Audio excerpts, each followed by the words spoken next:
ito Makabayan Block, ito sina Franz Castro, sila yung gustong ipahukay yung lolo ni Sandro. At ang nagbigay ng dignidad na libing sa libingan ng mga bayani dun sa lolo ni Sandro ay si Duterte.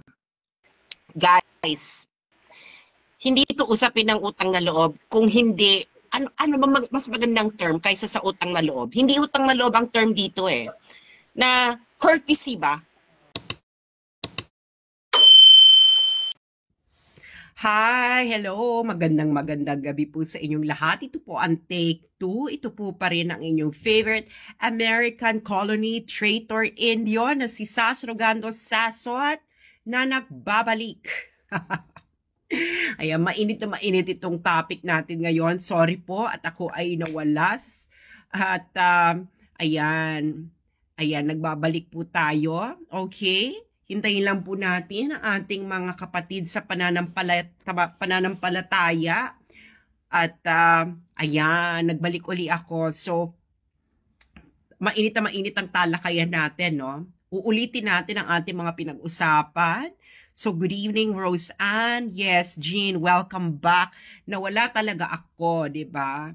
Yes, nawala ako. So, nandito na ako, nagbabalik. Kung na kayo magreklamo, Diyos mio. Hindi naman to OnlyFans na kailangan nyo magreklamo pag nawala.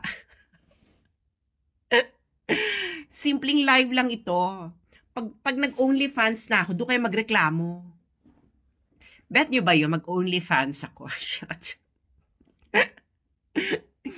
Anyway, so hello. Hintayin po na natin ang ating mga kapatid sa pananampalataya para ma-explain po natin ang mga kaganapan sa buhay. Hello po kay Bessie. Sino ba to si Bessie? Ayan na si Amina L.A. Nandito ka naman. Di ba nakakagigil, di ba? Hello sa mga nasa Doha, Qatar. Diyos mio, hello sa mga nasa Australia. Mainit talaga usapin. Alvin, kamusta kayo sa Amsterdam? Kamusta kayo ni Kun? I love you guys. Thank you so much for being so nice to me as my step-parents. Hello sa mga nasa Dumaguete. Ayan. Babalikan natin ang mga lahat ng buhay. Sabi ni Eva Soriano na wala sa notification ko. Ay nako, Eva, huwag ka nang maghangad na lalabas ako sa notification mo, no? Ayaw nila ng ganyan. Oy, Epoy, kamusta ka? Sabi mo, Epoy, ang mga katarantaduan ko ng high school. Ikaw na magkalat, Epoy, para yung mga basahang vlogger ni Marcos hindi na mahirapan ang kumuha ng dumi ko, no? Hello sa mga Davao City. At sabi ni Bessie Alvines, mag-senador ka sana. Unang-una, wala pa talaga, hindi ko po pangarap yan kahit kailan ang maging senador, congressman o pumasok sa politika. Ang pangarap ko po ay maging isang diktador. To be honest, diktador. Ang kailangan po ng Pilipinas sa isang diktador, hindi po isang senador na kumukupit lamang ng MOOE every year. Bahala na kayo dyan, tamaan kayo kung ayaw nyo. Bahala na kayo, no? Anyway, so, hello sa mga nasa San Miguel, Manila. Hi, Sharabel. Alam mo naman, diba? Katabi talaga kayo ng Malacanang. Hello sa mga nasa Cotabato City. Sino bang, andyan na si Joey. Hello sa mga nasa Turkey. Nasa Cebu. Nasa Singapore. Singapura. Hello sa mga Finland. Oy, Joey, ayusin mo yung buhay mo, ha? Hello. Muna dapat naka-earphones ka and meron. Parang hindi ka nag... Oo, naka-earphones na ako. Ready na ako. Nag-aano pa ba si Joey? Nag-e-echo pa ba siya? Oo, nag-e-echo pa ako. Feeling ko yung... Malinaw si Joey. Hello daw sa mga nasa squatters area. Of course, squatters area unite. Diyos me, yung mga lumalaban sa akin gusto ng kanal na labanan. Hindi pa pala nakakatahak ng tunay na kanal. Hello sa mga nasa La Union.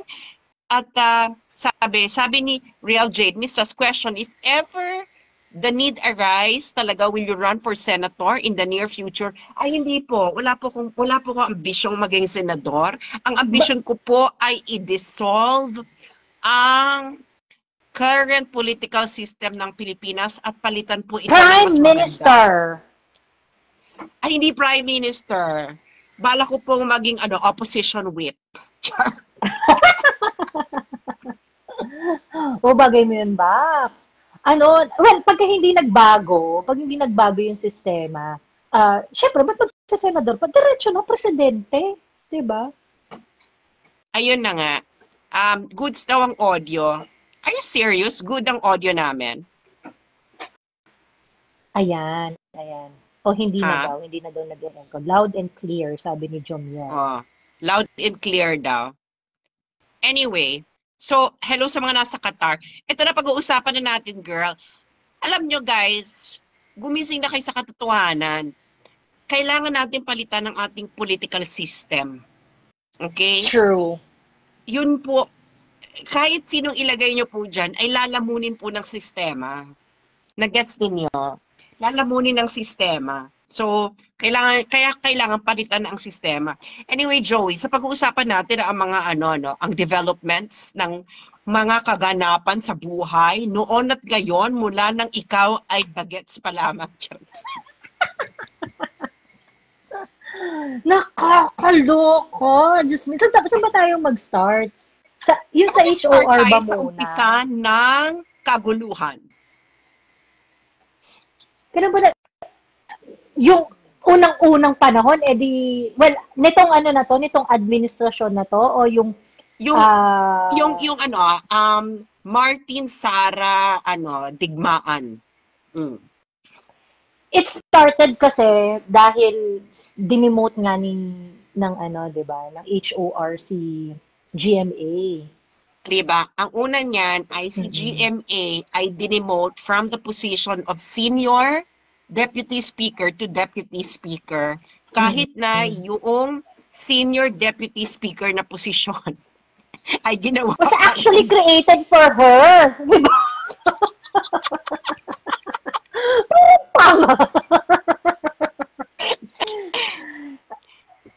ano kasi siya, ang tawag dito, pagka you're watching, you are observing politics for a very long time. Alam natin yung mga ganun, may mga mensahe yan di ba? Ay, sandali, may chismis dito mula sa aking high school life, para hindi na mahirapan ang mga basahang vloggers ni Marcos. Mula kay Epworth, now you see, now you don't see Sassy, pero nasa top na class namin and our top debater. Asaran in witty sight and bardagulan sa kanal, hindi uubra sa'yo. 6 feet, hinamon mo ng suntukan. Ha, ha, ha, ha. All boys school po kami. So, para lang maintindihan yung all boys school po kayo, hinamon ko po ng suntukan ng isang 6 feet tall na lalaki. More pa ng chismis, no? Parang hindi na sila mahirapan. Anyway, so, inimbento yung senior deputy speaker na posisyon for GMA. At bago po ang lahat, i-follow niyo po si Joey Duvivre. Actually, it's Joey Duviv.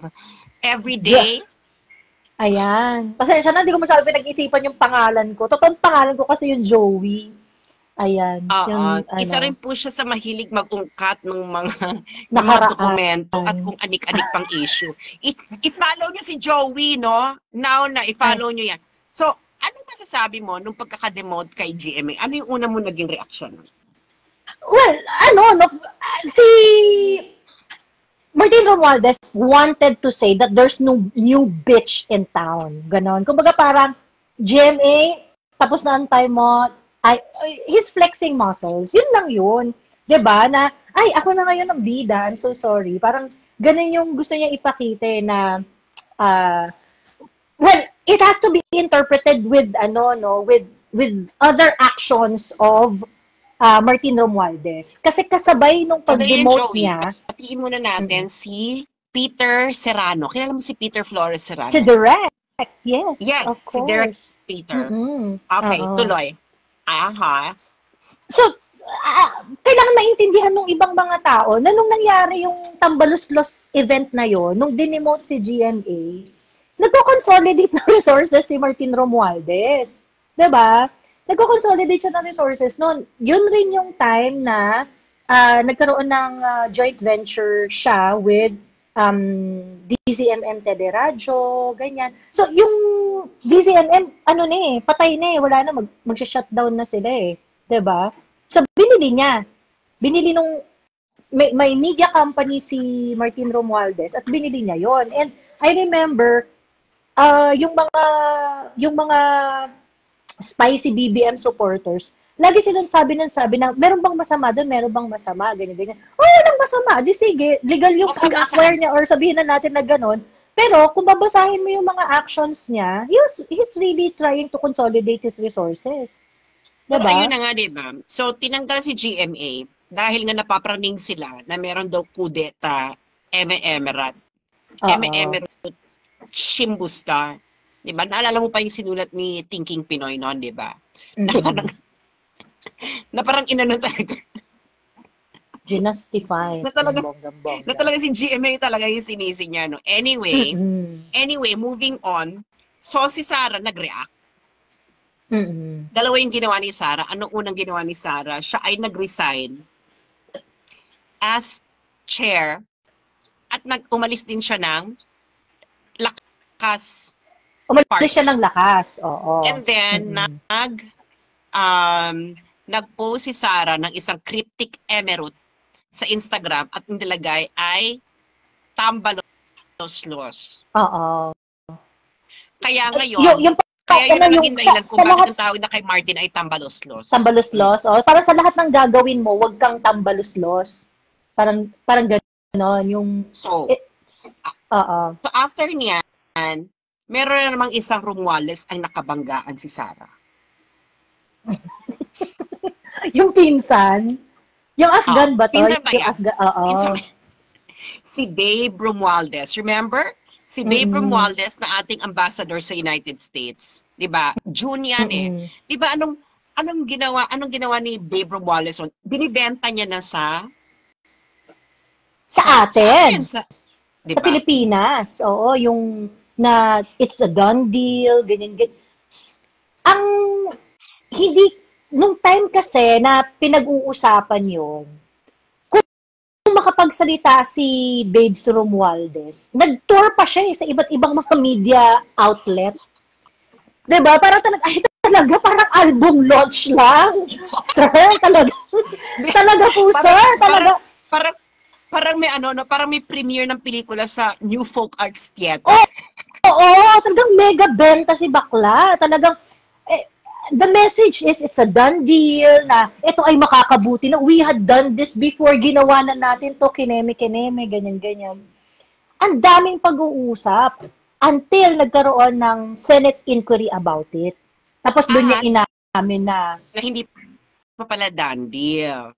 At ang naging isa, di ba, nagpatawag pala yan, ano ba nagpatawag? DILG or DOJ? DOJ ata yung nagpatawag ng cabinet.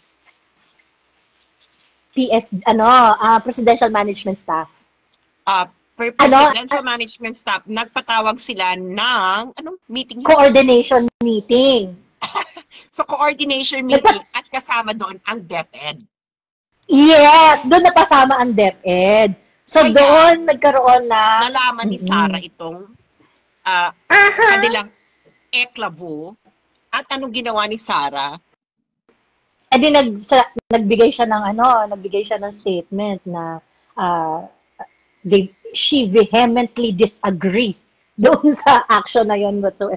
Hindi actually, siya disagree, kundi vehemently disagree. Oo.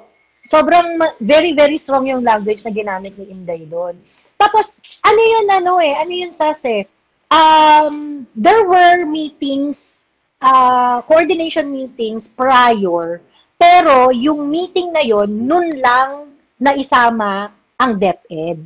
So, kaya doon lang siya sumabog. Kasi nga, yung reaction ni Inday siguro, yung reaction ni Inday doon, was very... The opposition of her office as a Department of Education Secretary was really, really strong. Ayun.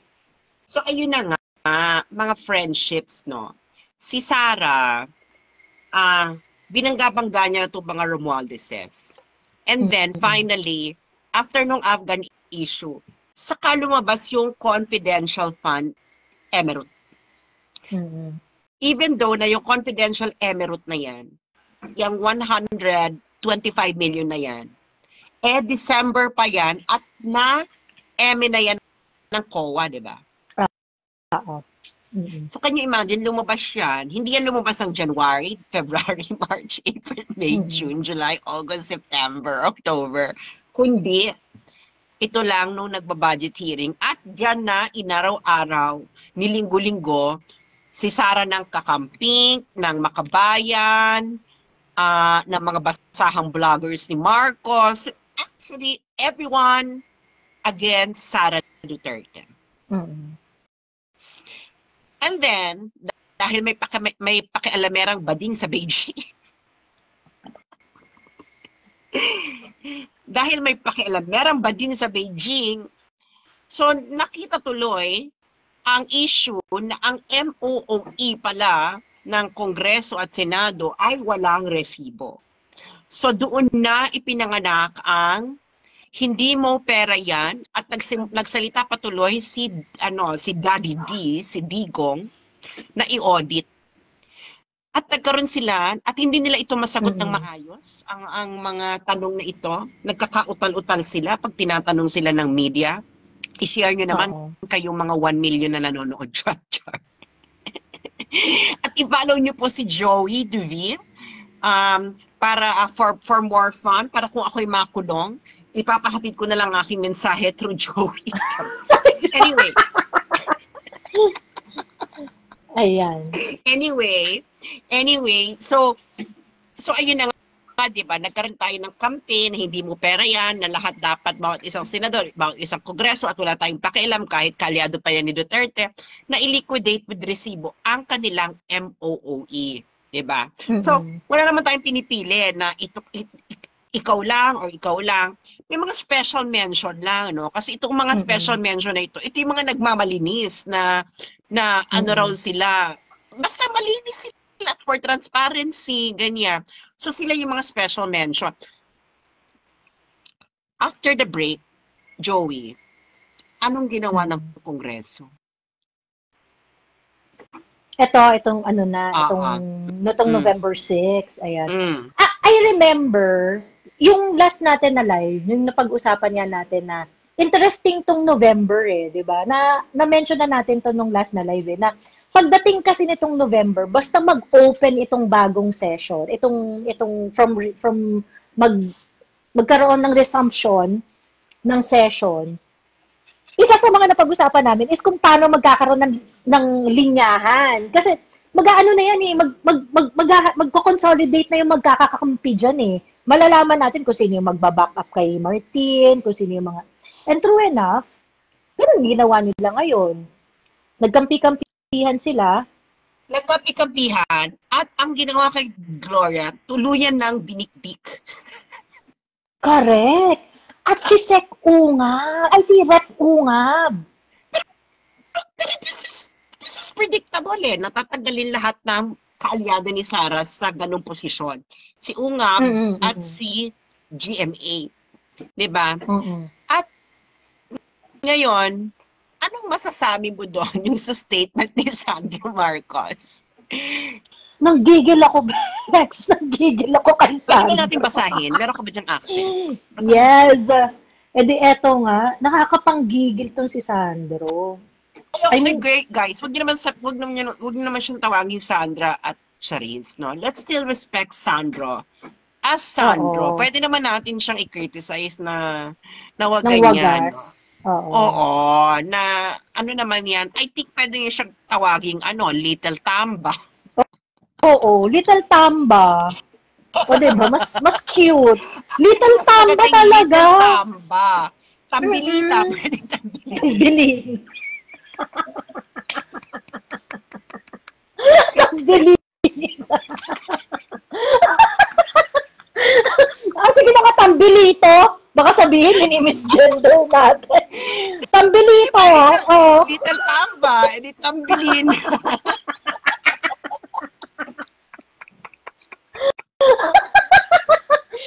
Hindi ko magsustak yung tambilina.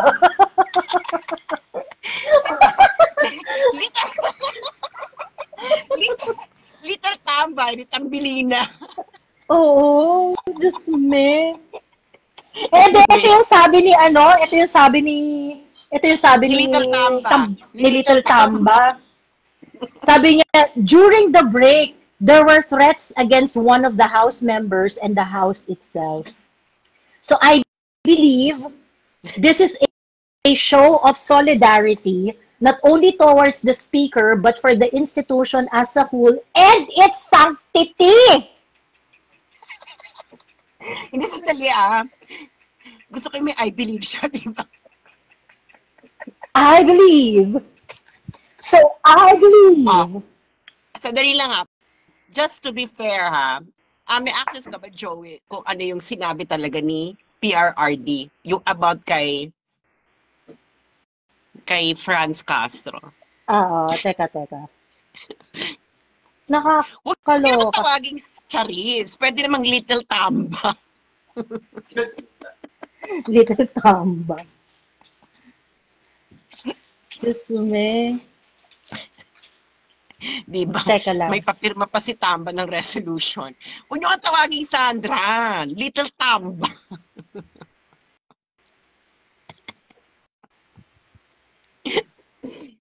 Little Tamba. Tambaliit daw. So be exact na word niya. Diba? Kasi nga, kailangan kasi natin, guys, malaman natin kung ano yung pinagpuputok ng busi ni Franz Castro. Kung meron ba itong katunayan na threat ito, nag-issue ng threat si PRRD sa kanya, tingnan natin. Casey Tambelina.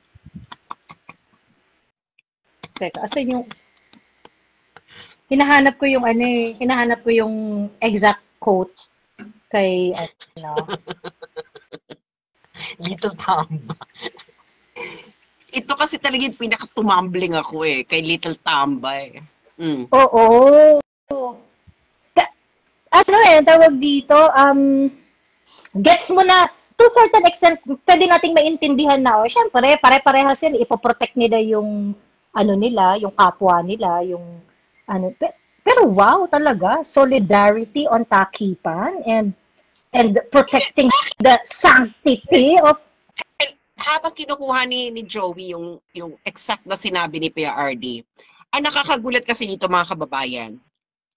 Ito mga kababayan block, ito sina Franz Castro, sila yung gustong ipahukay yung lolo ni Sandro. At ang nagbigay ng dignidad na libing sa libingan ng mga bayani dun sa lolo ni Sandro ay si Duterte. Guys, hindi ito usapin ng utang na loob kung hindi, ano ba mas magandang term kaysa sa utang na loob? Hindi utang na loob ang term dito na courtesy ba? No, parang courtesy ba yung mas magandang term? Hindi na makamove on si Meryl Luwan sa Tambilina. Anyway, hindi utang na loob I don't consider it utang na loob. I think courtesy or a little respect. Diba? Na respeto, kaunting respeto, no? Na Duterte doesn't mean anything bad to you guys. Diba? Kasi remember this guy, Duterte was only voted by 16 million people or 21 million if totoong dinaya siya. Mas maliit ito kay Bongbong. Ibig sabihin dito majority votes. Ibig sabihin, grabe yung sinakripisyong political capital ni Duterte para ipalibing yung lolo mo, Sandro. Remember, yung lolo mo, Sandro, is for over about 30 years, binabalahura, no? Ng mga taong nasa paligid ninyo ngayon na inyong pinagtatanggol laban kay Duterte. Correct. Gustong pahukay. Imagine ginawa nila yung issue 2019 election. Ang issue nila is pahukay ang lolo mo, Sandro. Correct. Girl, gaano ka-deprived ang iyong kaluluwa na gusto mo ipahukay yung bangkay, girl? Totoo, totoo. Parang, yun yung ultimate kabastusan eh. Yung patay na yung tao, pagkatapos gusto mo pa ring babuyin. Gusto mo pa Diba? hukay. Gusto mo pa Oo. hukay na parang, girl, even in a war, no? Pag napatay mo na yung kalaban, it is actually a sign of disrespect. Pag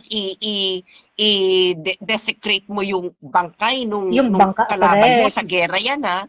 Diba? Oo. Ayun, ito naman si Little Tamba, si Tambelina, biglang, may threat daw kay Franz Castro in solidarity, ganyan. Nandiyan na ba, girl? Eto na. Sinabi. Basa. Basa ka, Joey. Anong sinabi talaga ni Duterte? Sabi ni PRRD, ang sabi ko sa kanya is Sara, no? Magprangka ka na lang. Yung intelligence fund na ito, gamitin ko para sa utak ng Pilipino kasi ito ang target ko. Kayong mga komunista na nandyan sa Congress, patay kayong mga komunista dyan. Prangkahin mo na yan si Franz. Ang una kong target sa intelligence fund mo, kayo, ikaw Franz, kayong mga komunista ang gusto kong patayin. Sabihin mo na sa kanya. Sabing ganun ni PRRD. Okay. Joey, kung ikaw ay matino at inisip mo ang nakaraan mo kay Duterte, na itong matandang ito ang nagbigay ng libing na may dignidad sa aking lolo na binalahura, na mga katulad ni Franz Castro for over 30 decades. Anong una kong gagawin? Di ba dapat tingnan mo muna yung sinabi? Oo, correct. What he really means nung sinabi niya yun. What he really means. Can you imagine, hindi mo binigyan Little Tamba yung matanda ng kahit mag-doubt ka man lang na kapatak na benefit of the doubt. Ay talaga, gusto niyang pumatay. Parang ganyan. Kailan nilibing ang lolo ni Sandro sa libingan ng mga bayani? November 2016? 17? 2017 yeah, anong day? Kailan ba yun? November 16 ba? November 16, November 21, November 16.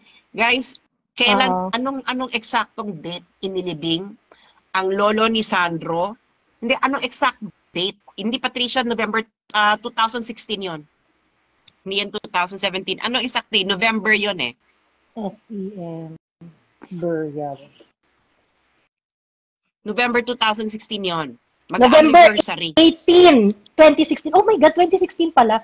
November 18, 2016. November 18, 2016. Can you imagine, within the first 6 months ng pagkakaupo ni Duterte, itinupad niya yung pangako sa mga Ilocano kaagad na ipalilibing niya ang lolo mo, Little Tamba, sa libingan ng mga bayani. So, ilang araw na lang yung anniversary. Ano ba ngayon? November 7. November 7. So, in 11 days, Little Tamba, ipagdidiwang natin ang dignidad na ibinigay ng matandang Duterte sa lolo mong binalahura. Sa lolo mong binalahura ng mga taong pinagtatanggol mo ngayon. We will remember that day. Actually, isi-celebrate ko yung araw na yan ng pagbigay ng dignidad ng matandang Duterte dito sa lolo mo, Sandro. Can you imagine, guys? Can you imagine how little Tambelina you are? May threat sa isa nating to one of our own, kunanapay, sabing gano'n ni Sandro. At hindi talaga niya binanggit yung pangalan ni Digong, di ba? Bakit hindi niya mabanggit ang pangalan ni Digong? Dahil Little Tamba, naniniwala ko na kaya hindi mo mabanggit ang pangalan ni Digong dahil ikaw ay pinilit lamang magsalita dyan. Half-hearted eh. Half-hearted. Di ba? Sinabi niya, I believe na nasa isang network, hindi na lang daw niya sasabihin or whatever. Di ba? Half-hearted eh. Di ba? So, baka siguro meron ka pang a little bit of conscience, little tamba, no? Kung big tamba ka na talaga, katulad ng tito mo, wala ka na talaga konsensya, wala ka na talagang pakialam, no? Pero hindi mo nga binanggit yung pangalan ni Duterte. Malamang, no? Pero alam namin na siya yung sinasabihan mong ganon. Kaya hindi namin ito makikalimutan, little tamba, dahil kaming mga DDS, nakipaglaban kami sa lahat ng mga nakapalibot sa inyo ngayon na gustong ipahukay ang lolo mo. Ito ay isang, hindi ito, this is not about utang na loob, but this is really about your character as a person. Kasi may mga red lines Joey. Diba? Yung mga tipong, can you just show me a little bit of respect? Kasi I don't really mean bad. Kasi, girl, ako nagpakapagpalibing sa lolo mo with dignity, tapos, you cannot even take a pause. Diba? At least inquire, no? Inquire further muna. What does the old man really mean, 'di ba?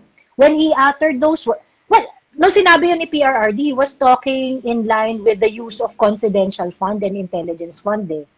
Yun yung tenor nung ano niya. It was a dialogue in his head. Nagganyan naman talaga si Duterte. No, mahilig siyang mag-vocalize ng imaginary internal dialogue niya sa kanyang utak. You know, hello naman. Diyos ko, para naman hindi pa tayo nasanay sa matandang Duterte for 6 years, guys. Diba? And then you cannot even give him that courtesy ba? Na, alam mo, hindi ka naman pwede mo naman sabihin, hindi ka naman tinitrete ni Duterte. No? Pwede mo naman gano'n Pero dahil nagpadala ka kay Tambaloslos, ikaw little Tambilina, ayan, lumabas sa bibig mo. Na parang, uy, little Tamba, napakalinaw naman ang sinabi ni Duterte, it was not a threat against Franz Castro.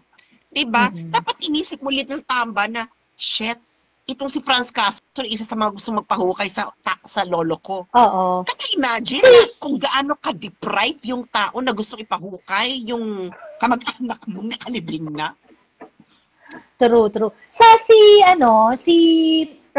Remember, ito si Sandro, nag-intern siya kay Martin Romualdez. Yeah. Pagka-graduate niya from London School of Economics, di ba parang sabi niya, kaya nga ako hindi tumakbo agad kasi I want to know the inner workings of the House of Representatives, kineme, ganyan.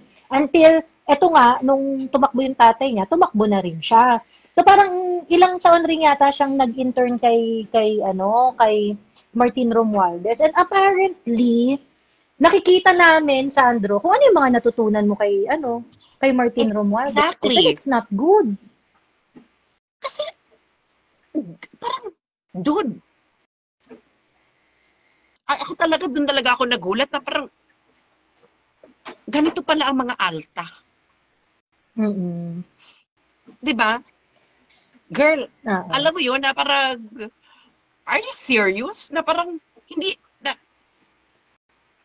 alam mo, Sandro, yung lolo mo, binabuyan ng mga nakikipag-alyansa siya sa iyo ngayon. Diba? Yung matandang Duterte, yung naglakas loob na ipalibing sa libingan ng mga bayani yung lolo mo.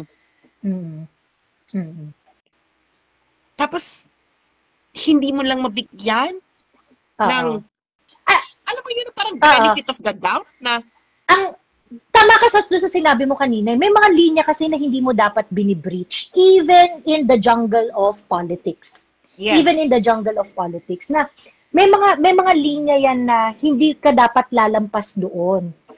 Yes. Parang and yun yung hindi nakita ni Sandro, well, siguro dahil sa immaturity and whatsoever, or siguro talagang wala siyang alam dun sa mundong ginagalawan niya.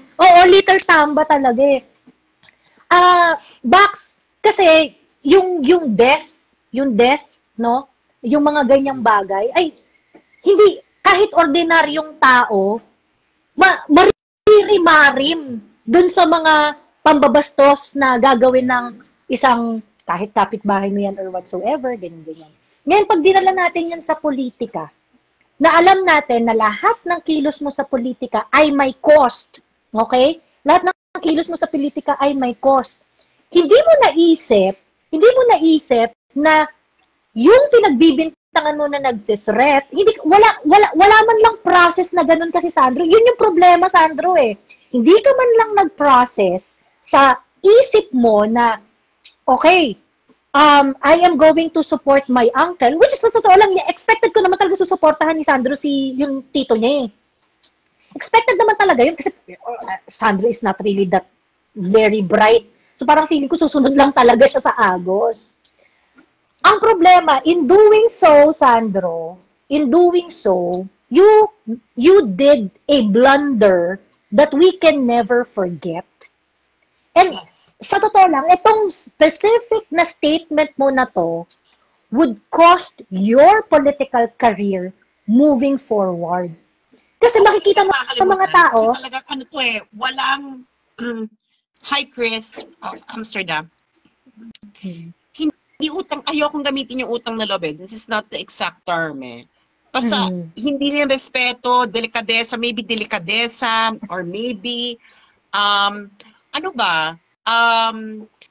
meron tong wala kang code of honor, Sandro. Diba? Yes, nakikita natin kalaban ninyo si Duterte, 'di ba? Kalaban nyo. Pero guys, there is such a thing as a foul, no? Yung pwede kang kung alam mo namang tahasang nagsisinungaling itong si Franz Castro na tinreten siya, bakit mo ipupursu yan, girl? Little tamba. Konsiderasyon, 'di ba? Wala kang konsiderasyon.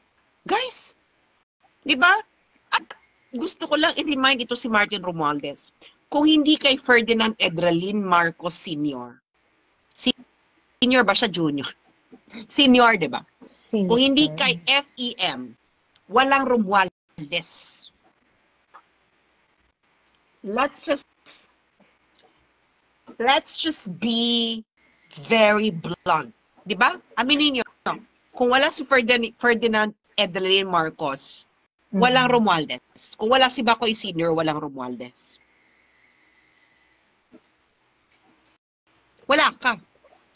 So, didn't you even see na, oh my God, this is the guy who gave the man behind my rise the dignity of being buried in the libingan ng mga bayani at the expense of his political capital. Diba? Aminin nyo yan. Matinding sacrifice sa political capital ni PRRD nung ipalibing si FEM sa libingan ng mga bayani. He didn't really need to do that. But he did it. Ang ano dito, correct. In his first 6 months. Ang ano dito, Sas, after this, kung maiisip ni Sandro yung value niya, actually, Sandro, ang value mo sa Kongreso ngayon, dahil dito sa pinakita mong pag-uugaling ganito, ang value mo na lang dito is that you're one vote and anak ka ng tatay mo. Anak ka ng presidente. Saka, yun lang yung value mo. Pamangkin tamba. Pamangkin ni tamba, oo. Ganun, yung by blood, meron kang well-connected ka by blood. I mean, that's your only value. So the moment na hindi na maging kapaki-pakinabang si uncle mo at yung tatay mo, people are not going to respect you at all. Dahil si Little Tamba ang gumawa nito at tatay niya ay presidente, this is now parang direct na hindi kayo nag-usap si BBM at si Little Tamba na ito magiging posisyon niya. Not helping his father. Yeah, Di ba parang this is the closest that we can get na BBM is on board on doing all these things, di ba? Well, ang problema rin naman kasi kay PBBM, hindi rin naman kasi siya nagsasalita sa mga ganitong bagay eh. I mean, ako talaga confused ako dun sa ibig sabihin niya sa unity from the start. Kasi, when you say you want to unite, ikaw pa rin yung magtitimon ng direksyon. So, ibig sabihin, yung vision na gusto mo, isa-sign up mo yung mga tao na, yung mga hindi mo rin ka-agree before na, o sige, mag-unite tayo based on same vision. Ngayon, pag mag-unite ka lang, pero hindi kayo pare-parehas ng gustong mangyari, walang unity doon. Na-confuse talaga ako dun sa, sige, ano ang tawag dito, mag-hire tayo ng mga tao, basta kahit anong political color, basta magaling, keme-keme, ganyan-ganyan. Admirable siya theoretically, pero yung I think what the president had forgotten, ikaw po yung presidente. So ibig sabihin, ikaw rin yung gatekeeper ng unity na yon.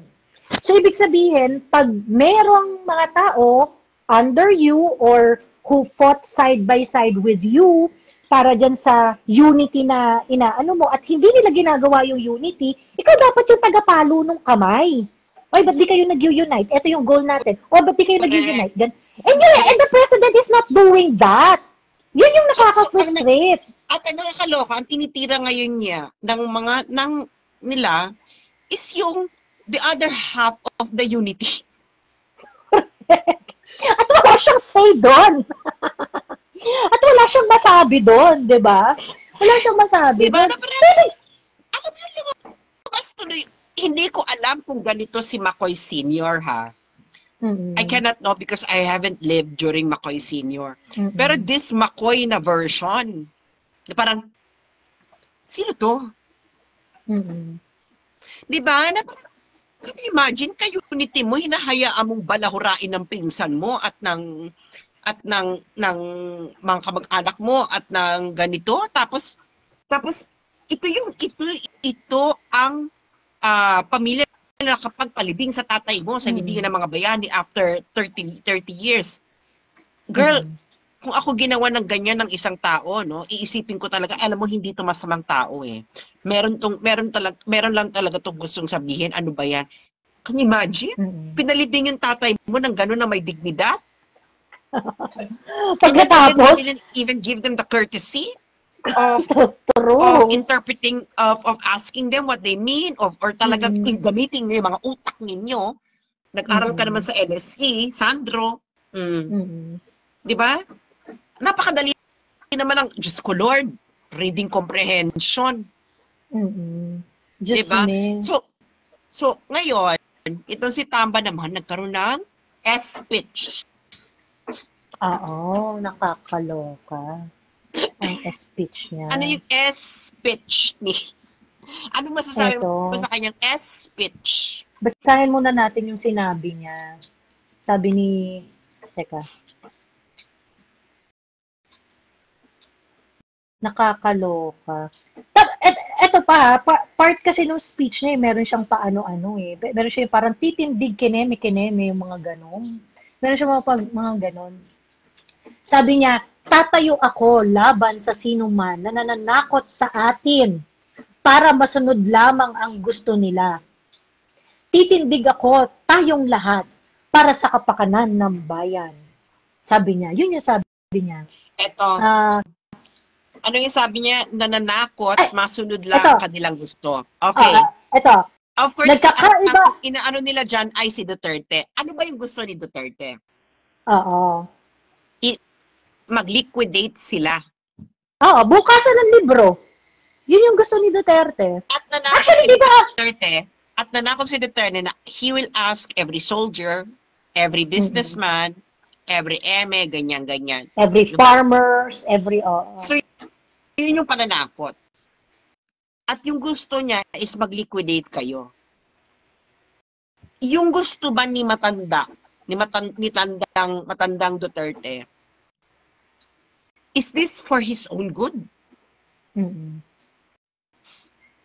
Of course not. Actually, ang hamon ni Duterte is magbukasan tayo ng libro. Buksan niyo yung libro niyo, bubuksan ko rin yung libro ko kung paano ko ginastos yung confidential fund ko nung presidente ako.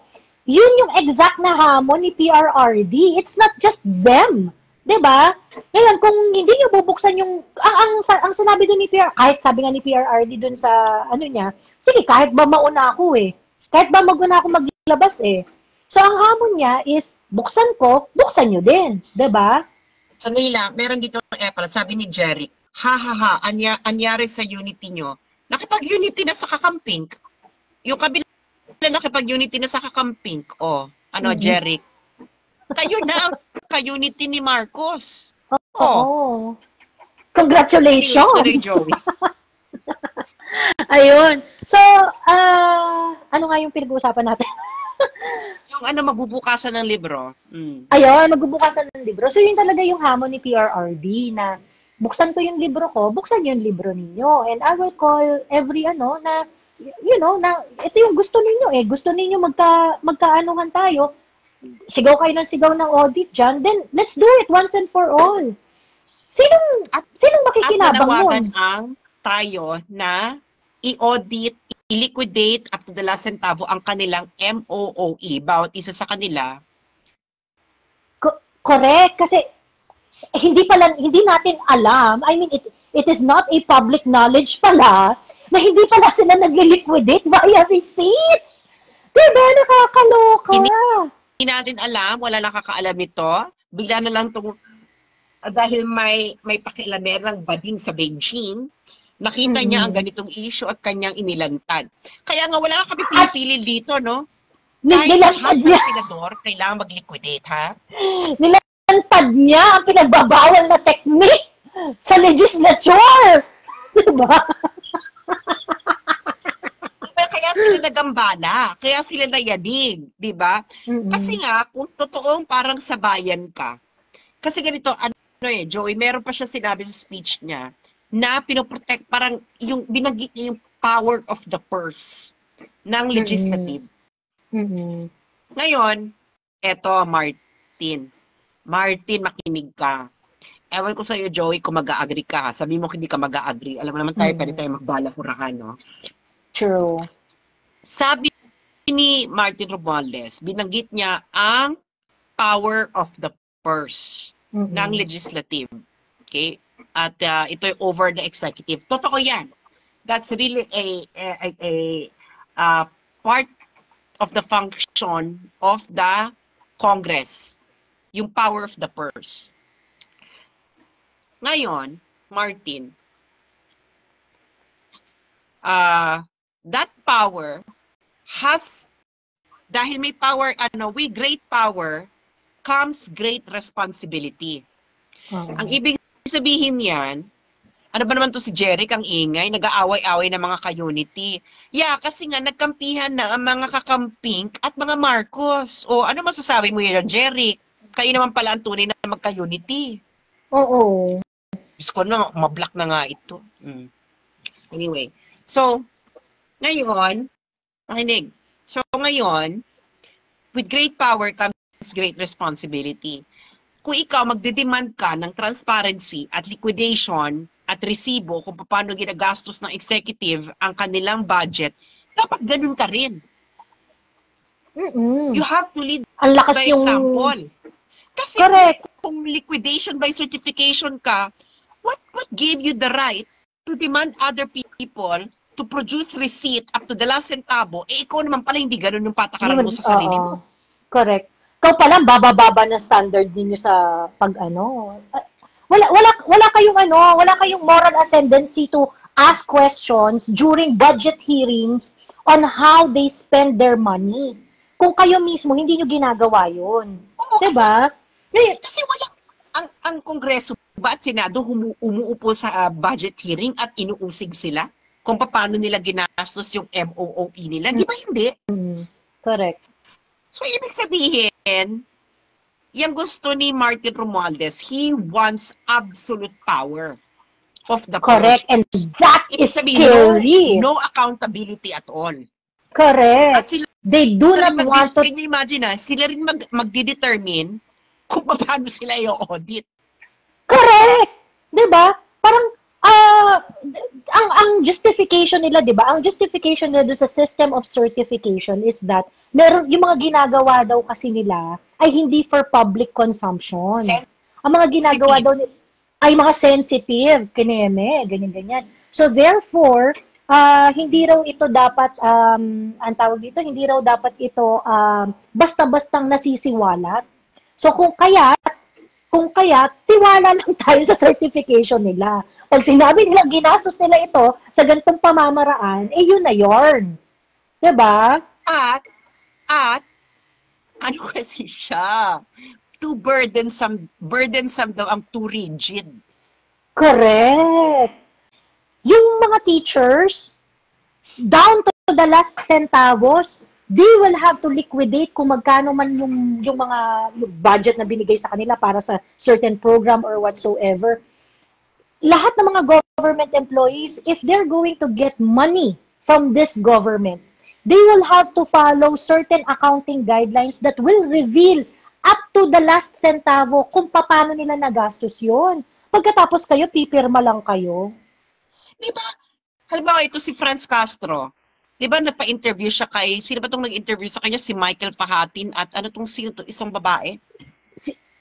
Sa politiko. Politiko Yung sa ba yan? politiko ba yun? Oo, yata. Di ba? Okay. Kasi sabi niya, wala raw silang 100 million MOE. Ito naman si Franz Castro. Girl, wala naman nagsasabi meron kang MOOE na 100 million sa isang taon. Yang 100 million na yan, cumulative yan. Or throughout your time in Congress. Mm-hmm. So ngayon, kasi nga, according to your 2020 budget allocation, meron kang 25 million. Mm-hmm. Sa isang taon lang yan, girl. Ilang taon na kayong nasa Kongreso? Correct. So, ngayon, sabi niya meron daw silang resibo. Bakit hindi niyo ilabas yung liquidation with resibo ninyo? Bakit puro laway? Ilabas ninyo yung liquidation with resibo nang makita ng taong bayan. Mm-mm. Ang sobrang nakakapanginig ng laman sa HOR, yung arte nila na tinatakot daw sila. Ikaw, Martin Romualdez, House Speaker Martin Romualdez, pag nagtatanong ang taong bayan tungkol sa pera nila, hindi yun pananakot. That's a valid question. Parang, huwag kayo mag-api-apihan dyan at mang-gaslight na parang kami kayo may kasalanan. Diba? Isa ka makikita, actually, dapat ipaalala kay Martin Romualdez na trabahador lang siya ng gobyerno. Saka kay Little Tamba, no? O Little Tamba, Sandro, kahit nakatira ka sa Forest Park, pag ikaw ay congressman, trabahador ka lang ng gobyerno. At itong mga taong to, okay, nakikita mo yung mga nag-ano sa'yo, sila ang nagtatrabaho para ikaw ay magkaroon ng MOOE. Correct. Hindi mo pera yan.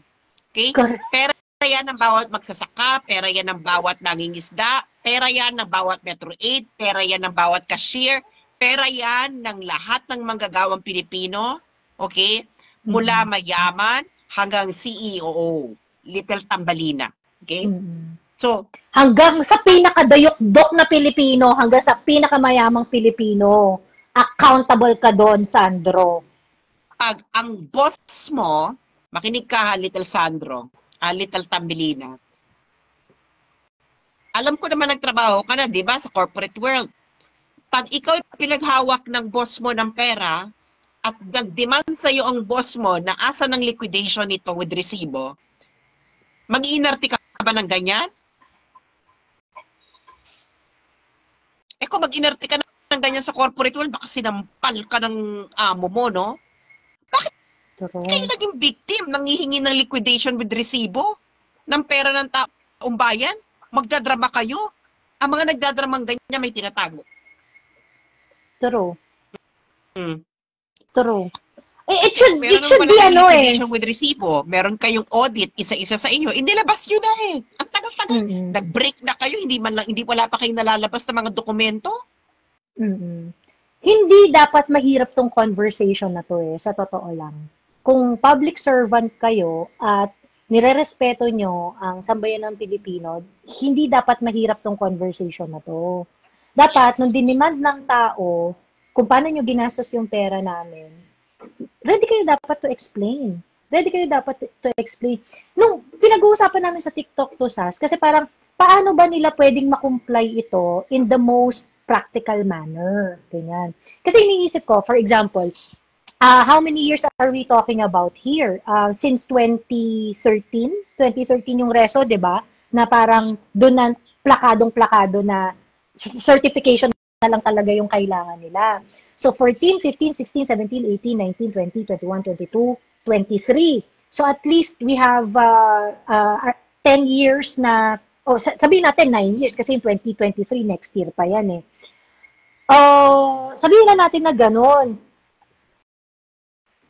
Yung mga, kung ikaw ay nasa kongreso na ng 2013, ng 2014, nasa legislature ka na ng 2014, maring hindi natin makita yung mga receipt kasi medyo matagal na yun eh. Baka hindi na nila natago o keme-keme, ganyan-ganyan. Kasi Joey, na sabihin nila na hindi kasi ganito talaga ang practice sa Kongreso, sa Senado. Oo. So, gagawin natin, Pero, papalitan na lang natin siya.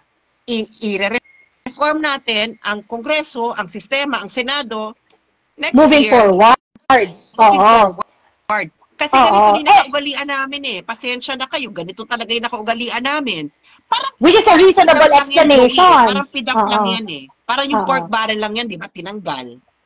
Moving forward, di ba? Moving forward na, correct.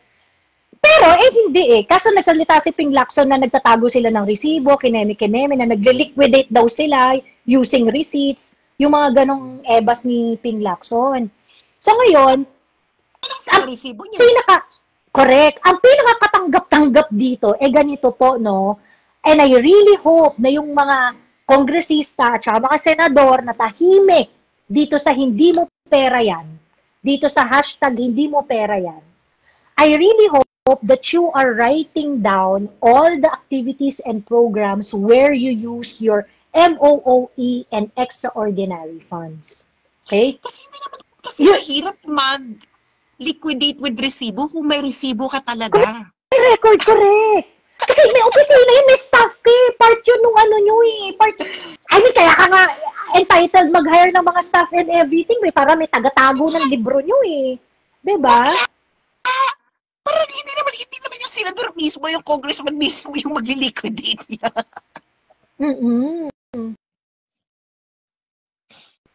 Ngayon, for this year, teka.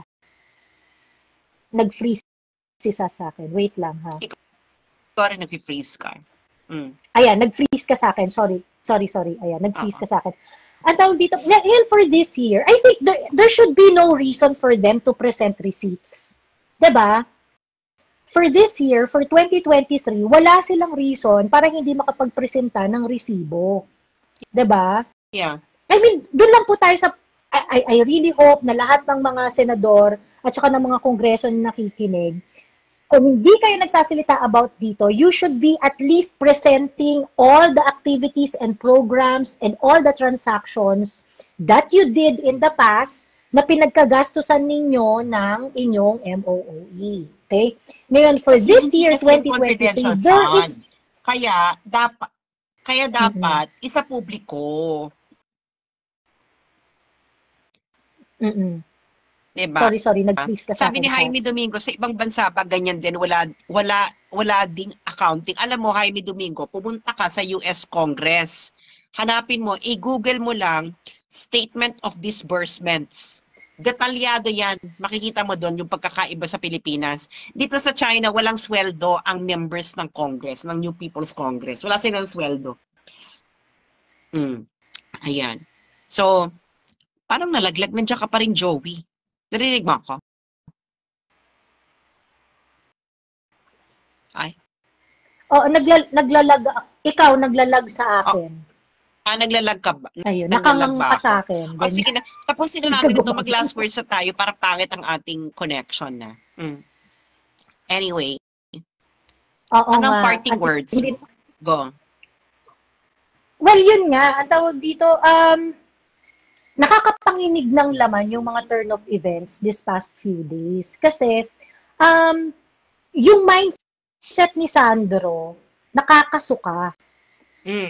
Si Sandro, parang, anong feeling mo? Ang tawag dito, anak ka ng, anointed ka by God, kaya ka nandyan sa posisyon, na hindi ka pwedeng kontrahin, na hindi kayo po pwedeng i-criticize, na hindi kayo po pwedeng usigin ng mga mamamayang Pilipino. Sandro, Diyos me, hindi mo pa natatapos yung isang term mo. Mahiya ka sa balat mo. Mahiya ka sa sarili disgrasya ng lolo mo. Diyos me. May sanctity daw. Oo, may sanctity daw. Diyos me, nakakaloka. Ang sarap talagang hampasin ng tambo.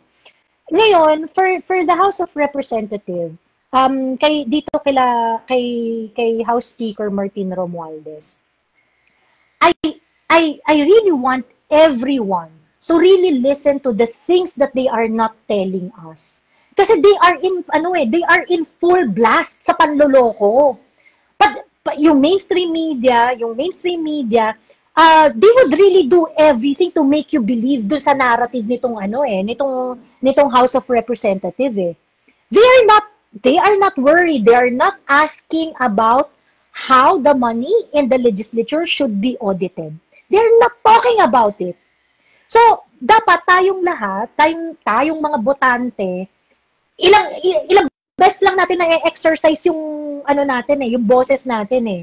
So it is our duty to inform ourselves and to listen very closely do sa mga bagay na hindi sinasabi sa atin ng mga nandyan sa House of Representatives at nandyan sa Senado. So, ako naman ang parting words ko, ang dami ko nang sinabi, ay ganito. Ako po kasi naniniwala ako sa I think there will come a day na Bathala will let us watch.